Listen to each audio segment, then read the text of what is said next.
જય શ્રી કૃષ્ણ મિત્રો। આજથી પવિત્ર એવો અધિક માસ શરૂ થાય છે। તો અધિક માસમાં કાઠાગોરમાની પૂજા કરવાની હોય છે। તો આ કાઠાગોરમાં એટલે કોણ છે, શા માટે તેની પૂજા કરાય છે, કોણે કરી હતી કાઠાગોરમાની પૂજા, તેની પૂજા વિધિ અને કથા વાર્તા આ વિડીયોમાં સાંભળીશું।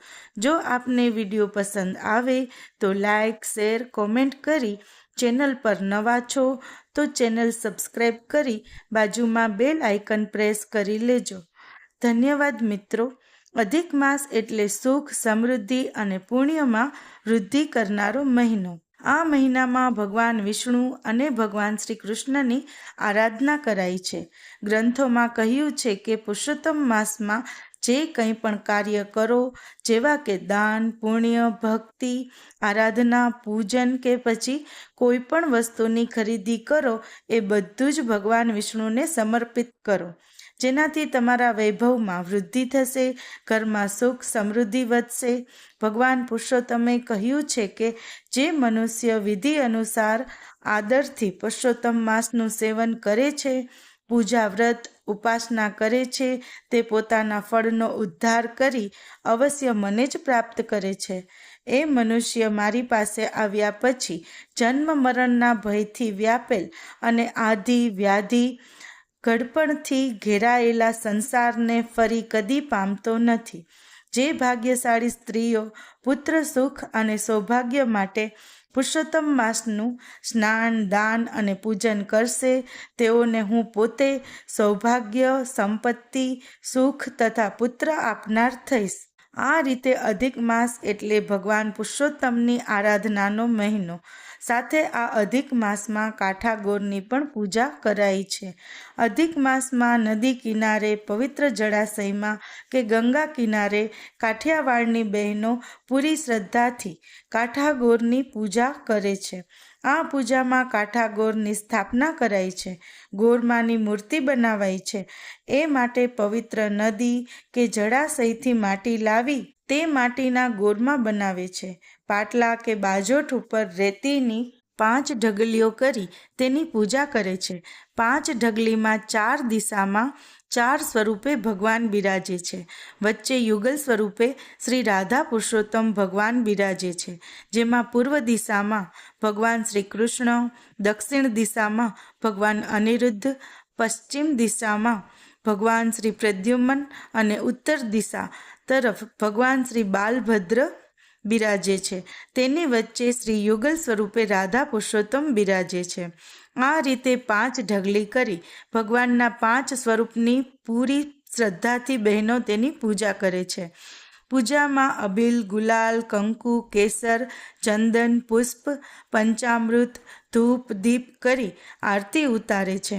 ભગવાનને પ્રાર્થના, સ્તુતિ કરે છે। ભગવાનની સ્તુતિમાં એક લોકગીત છે, જે બધી બહેનો પૂજા પૂર્ણ થયા બાદ એકબીજાની આંગળી પકડી આ ગીત ગાય છે કે આંબુડું, જાંબુડું, કેરીને કોઠીંબડું, રાય દામોદર નોતરા, વાડી રાજા રામની, વચમાં બેઠા ગોરમાં, ફરતી બેઠી ગોપીઓ, રાજા પૂજે રાજમાં, હું પૂજું મારા કાજમાં, વાણીઓ પૂજે હાટમાં, શંકરને ઘેર પાર્વતી, બ્રહ્માને ઘેર બ્રહ્માણી, વિષ્ણુને ઘેર લક્ષ્મીજી, રામને ઘેર સીતાજી, કૃષ્ણને ઘેર રાધાજી, ગોરને ઘેર ગોરાણી, જાત્રા કરવા નેસર્યા, જાતા નાહ્યા જમનાજી, વળતા નાહ્યા ગંગાજી, નાહી ધોઈને નેસર્યા, પાપ સર્વે ઠેલાણા, ડાળે બેઠા દામોદર, પાડે બેઠા પુરુષોત્તમ,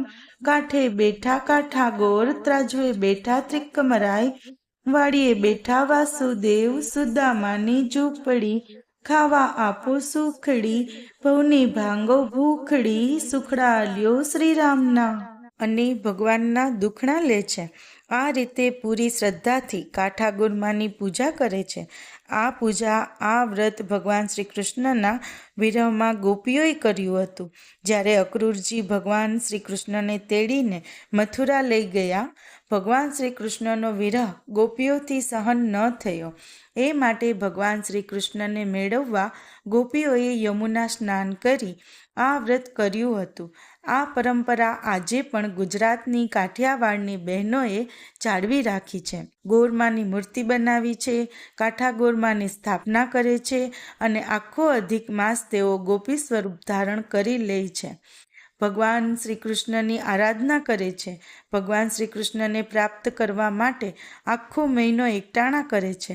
પવિત્ર નદી કે જળાશયમાં સ્નાન કરે છે, દાન પુણ્ય કરે છે અને ભગવાન પુરુષોત્તમની કૃપાને પ્રાપ્ત કરે છે. આમ આખો અધિક માસ દરમિયાન જે કોઈ પવિત્ર નદીમાં સ્નાન કરે છે, અધિક માસની પૂજા કરે છે, કાંઠા ગોરમાની પૂજા કરે છે, એકટાણું કરે છે, તેને અનંત ગણું પુણ્ય પ્રાપ્ત થાય છે. તો મિત્રો, આ હતું કાંઠા ગોરમા વ્રતની પૂજન વિધિ. કાંઠા ગોરમા વ્રતનું મહાત્મ્ય તથા કોણે કર્યું હતું કાંઠા ગોરમાનું વ્રત. હવે આપણે સાંભળીશું કાંઠા ગોરમાની કથા. બોલો ભગવાન પુરુષોત્તમ રાયની જય. ભૃગુપુરમાં એક ડોસી રહે. ડોસીનું નામ જમના ડોસી. ડોસીને 2 દીકરા, 2 ખાધે પીધે સુખી, પણ ડોસી દીકરાથી જુદી રહે અને ધર્મ ધ્યાન કરે, કથા કીર્તન કરે, કોઈને ખવડાવીને ખાય એવો સત્યો જીવ. અધિક માસ આવતા જમના ડોસીએ વ્રત લીધા. સાથે નાની વહુએ પણ વ્રત લીધું.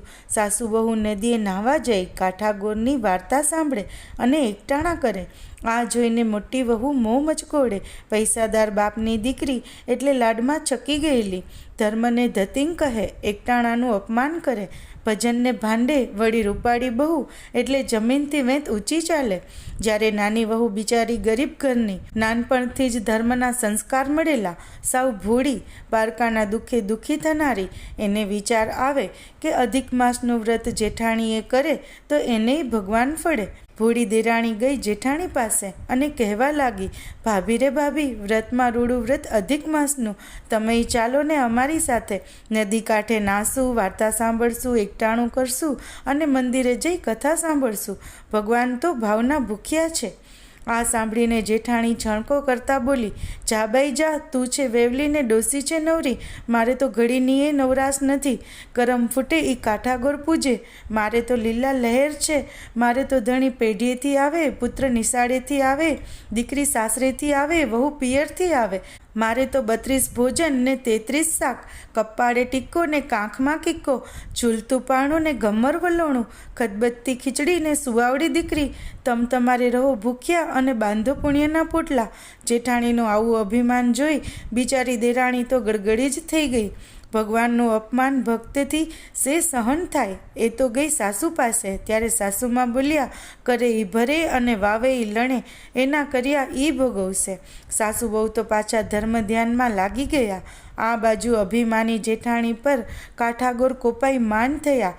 ક્રોધ પ્રગટ્યો એવો અમાપ કે કાંઠાગોરે દીધો શ્રાપ. પતિ પેઢીએથી ના આવ્યો, દીકરો નિશાળેથી ના આવ્યો, દીકરીના સાસરિયા કોપ્યા અને સીમના ઢોર સીમમાં જ રહ્યા. જ્યાં સુખની છોડ ઉગતી હતી ત્યાં કાગડા રોવા લાગ્યા. અભિમાની જેઠાણીના તો ગાત્ર ગળી ગયા.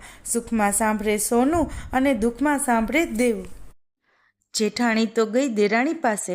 રડતા રડતા કાળા કેરની વાત કરી. દેરાણી એને ચીકણી સૂંઘતા સાસુ પાસે લઈ ગઈ. જેઠાણી તો લાકડીની જેમ ડોસીના પગમાં પડી ગઈ.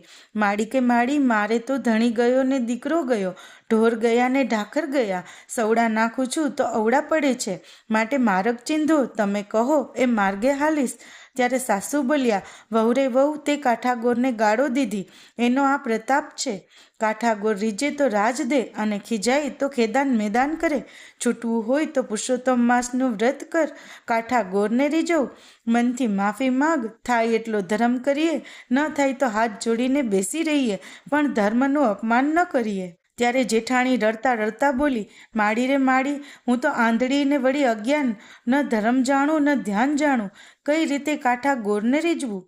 સાસુ બોલ્યા, ખંભે લાલ ચુંદડી, હાથમાં દૂધનો કળશ, થાળમાં અબીલ ગુલાલ, ધૂપ દીપ અને શ્રીફળ સોપારી લઈ વાજતે ગાજતે કાંઠાગોરનું પૂજન કરો. કાંઠાગોર રીઝે તો અભરે ભરે.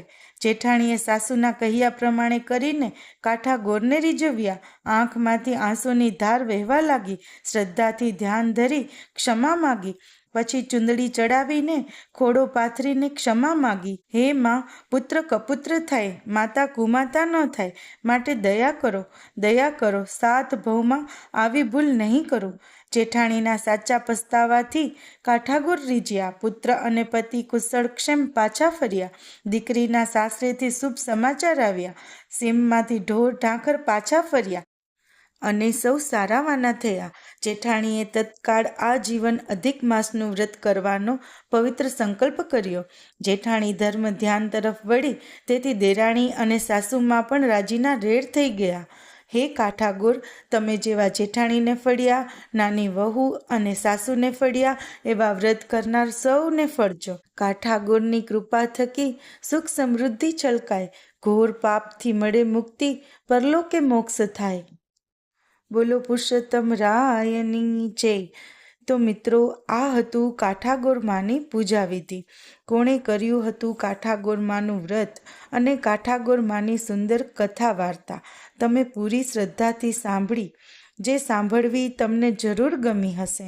ભગવાન પૂર્ણ પુરુષોત્તમ રાય તમારા પર જરૂર પ્રસન્ન થશે, તમારી મનોકામના જરૂર પૂરી કરશે. મિત્રો, આજથી અધિક માસ એટલે કે પુરુષોત્તમ માસ શરૂ થાય છે.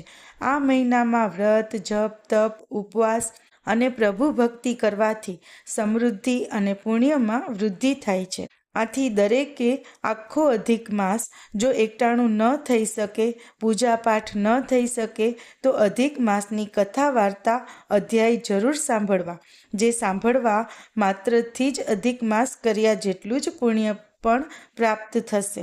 તો મિત્રો, આ વિડીયોમાં કાંઠાગોર માની વાર્તા તમે પૂરી શ્રદ્ધાથી સાંભળી.